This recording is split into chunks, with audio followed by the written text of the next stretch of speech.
progresse avec les invités, comme chaque jour de Welcome to the Jungle. On les découvre avec Mathieu Amaret qui est avec nous.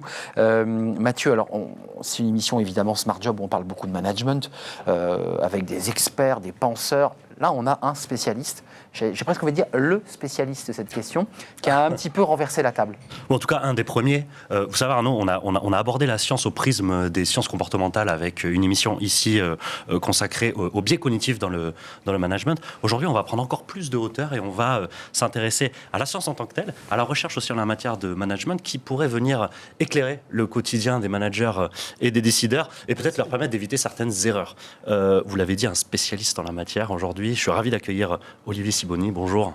Bonjour. Olivier, vous êtes diplômé d'HEC, vous avez passé 25 ans dans le conseil, notamment chez Publicis et McKinsey, et puis vous vous êtes un peu reconverti. Aujourd'hui, vous êtes professeur dans votre ancienne école à HEC en prise de décision et en problem solving, et vous avez surtout écrit un livre récent, en 2020, intitulé « Vous allez redécouvrir le management », où dès l'introduction, vous jetez une lumière crue sur le fossé béant qui sépare managers et chercheurs.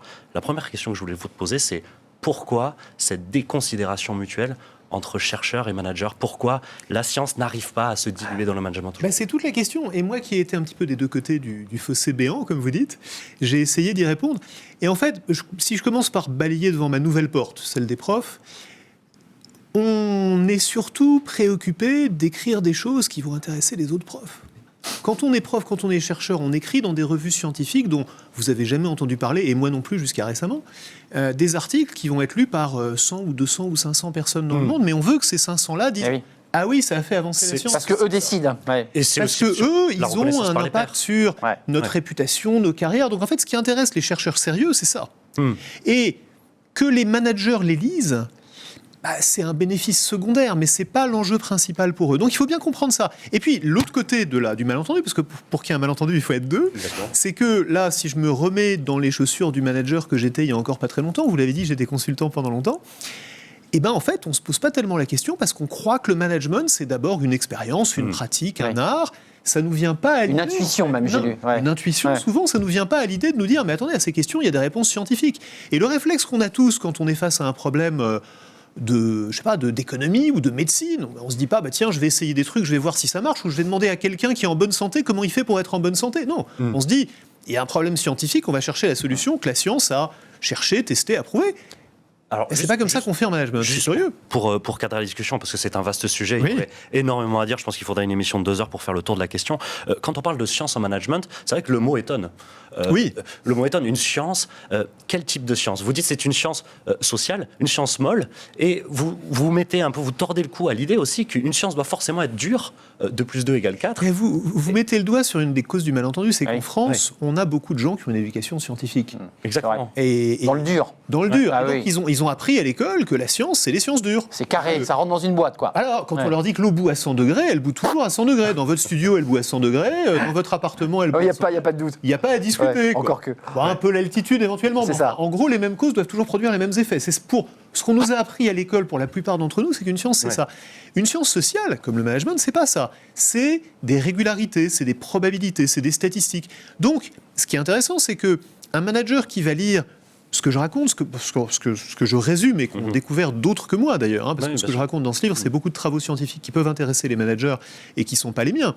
Mais ce que va dire un manager, c'est « Tiens, ce truc-là, ça marche la plupart du temps », ça ne veut pas dire qu'il faut que je le prenne exactement comme il est et que je l'adapte. Je m'approprie. Il faut que je me l'approprie, il faut que je le change un peu. C'est ça qui fait le travail du manager. Mais juste un mot, je me permets, en préparant l'émission, parce que je me suis dit c'est intéressant, science, management, j'ai fait le même sentiment que Mathieu. Tiens, c'est très étrange. J'ai vu qu'il y avait toute une évolution en fait, du rapport au management à travers l'histoire. 45, management à l'américaine, c'est l'argent, c'est le fric, on gagne. Il y a le toyotisme, le management japonais, qui est un peu sur le même modèle, mais on y intègre un peu plus l'humain. Et puis sur ce plateau, depuis quelques mois que Bismart existe, on a des experts qui nous disent c'est l'humain avant tout, c'est la bienveillance, faut écouter. Est-ce qu'on est vraiment dans les 3 ères, un petit peu comme les ères glaciaires quaternaires? Est-ce qu'on est en train de basculer vers une autre ère là? Voilà un très bon exemple d'une question à laquelle on peut avoir une réponse intuitive en se disant oui, c'est vrai, on est en train de changer d'air. Ouais, c'est ça, ouais. Ou bien on peut se poser la question scientifiquement. Ouais. C'est-à-dire qu'on peut se dire bon, la bienveillance, est-ce que ça marche? Parce qu'on peut faire une étude en se disant, tiens, je vais essayer de me comporter de manière bienveillante, je vais faire des tests, on va faire des expériences en laboratoire, et puis ensuite on va faire des expériences sur le terrain. Et on va voir. On va savoir si la bienveillance, ça marche. Mais franchement, j'en sais rien, parce que c'est pas facile non plus d'avoir accès à la recherche. Il y a sûrement des travaux là-dessus très intéressants. Compliqué à faire aussi. Je les connais pas, vous voyez. Et quand on est manager et qu'on se pose la question, c'est pas le réflexe qu'on a. On se dit, tiens, la bienveillance, ça a l'air bien, je vais essayer ce truc-là. On va voir si ça. Comme un bonbon, on goûte quoi. Exactement. Ouais. Et c'est bizarre quand même. Vous seriez un architecte, vous ne direz pas, tiens, je vais construire un truc, puis on va voir si ça tient. Ouais, on va voir. Non, c'est tombé. Essayer de regarder un peu la résistance des matériaux avant. Vous voyez ce que je veux dire? On l'a vu, alors c'est deux mondes qui sont peut-être même réconciliables, ou en tout cas tellement séparés qu'ils n'ont pas grand-chose à voir entre eux. Pourtant, vous dites qu'il n'y a pas forcément un dédain de l'autre part, de la part des managers vis-à-vis des intellectuels ou des chercheurs. On les invite, on invite des anthropologues, etc. Vous dites juste que c'est des interventions qui sont un petit peu exotiques quand même. Et que par contre, on ne prend pas la mesure en fait, de l'apport que ces intellectuels ont. Moi, la question que je voulais vous poser, elle est solutionnante. Comment faire en fait, pour rapprocher ces deux mondes? Qu'est-ce qu'il faut pour la part des managers pour accueillir ce monde scientifique de la recherche, pour qu'ils puissent investir les entreprises et éclairer leur quotidien de décideurs? Peut-être qu'il faut s'intéresser un peu, il faut essayer d'écouter ce que la recherche a à dire. Il faut que la recherche fasse son travail et qu'elle essaye de dire les choses d'une manière claire et qu'elle les répète, parce que beaucoup des choses que je découvre et que je raconte dans ce livre sont en fait des choses que la recherche a découvertes il y a 20, 30, 40 ans. Je vous donne un exemple. Quand vous faites un entretien de recrutement, il y a des manières de le faire et des manières de ne pas le faire. Les manières de bien le faire sont connues depuis une bonne 50aine d'années et sont pratiquement pas pratiquées. Et elles permettent d'améliorer considérablement la qualité des gens que vous allez recruter. Par exemple, faire des entretiens structurés. On pourrait dire ce que c'est qu'un entretien structuré. C'est très enquiquinant, c'est très pénible, c'est beaucoup moins sympathique que la conversation qu'on est en train d'avoir là, mais ça permet d'augmenter les chances que vous choisissiez la bonne personne très considérablement. On le sait depuis très longtemps. Comme on le sait depuis très longtemps, les chercheurs ne travaillent plus là-dessus, ça ne les intéresse plus, ils le répètent plus. Mais sauf que c'est plus utilisé. Sauf que ça n'a jamais été utilisé. Ça n'a jamais été... très peu d'entreprises, il y a des entreprises... C'est vrai pour le management, c'est vrai pour d'autres sujets. C'est vrai pour des... On découvre que dans la Terre, il y avait la bonne petite bestiole qui allait bien, mais on s'en fichait depuis très longtemps, on la redécouvre. Et puis les chercheurs sont passés à autre chose. Les chercheurs disent, ça c'était connu depuis 50 ans, ils sont passés à autre chose, ils font des choses très intéressantes aussi, mais il y a des tas de choses dans ce que les chercheurs ont découvert il y a très longtemps qui pourraient aider beaucoup les managers et qu'on n'utilise pas. Donc c'est trop tard, vous avez donné un exemple concret avec l'entretien. Vous en avez d'autres, notamment vous insistez beaucoup sur le brainstorming. Le brainstorming oral. C'est un exemple frappant parce que là, pour le coup, c'est aussi quelque chose de très ancien. Le brainstorming est inventé, je crois, en 54 ou 53, dans les années 50. Et on trouve que c'est une bonne idée, c'est sympa, on génère plus d'idées quand on parle tous en même temps.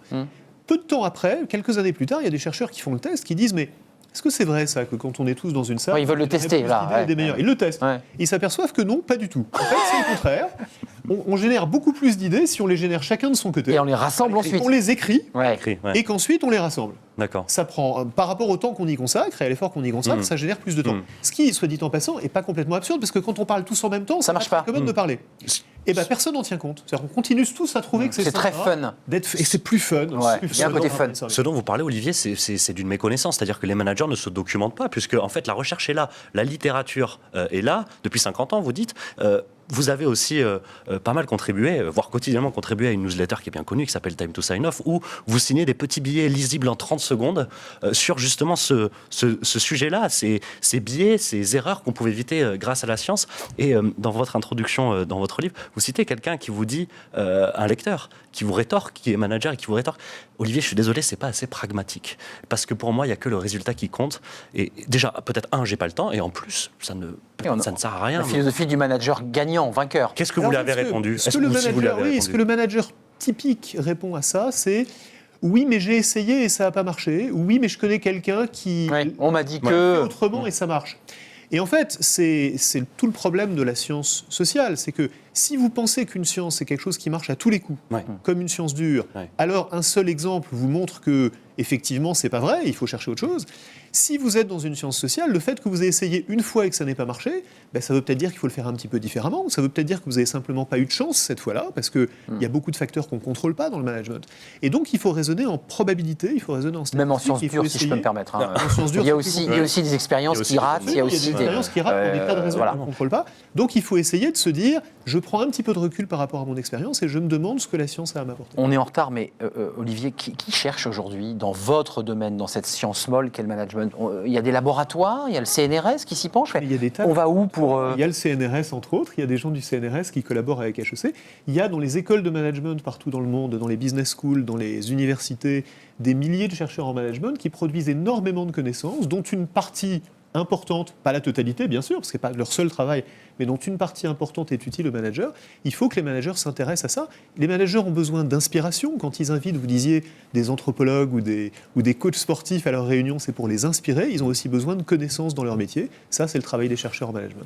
Merci beaucoup. Merci Olivier Sibony. On rappelle le sous-titre de Oui. votre livre 40 clés scientifiques pour prendre de meilleures décisions. Vous allez redécouvrir le management. Vous allez commettre une terrible erreur de votre livre précédent, et c'est chez Flammarion. C'est intéressant de citer les éditeurs qui s'engagent sur ces sujets. Merci. La suite de nos programmes Travailler demain, toujours Working Progress, toujours Mathieu Amaré, et on découvre un nouvel invité. Restez avec nous.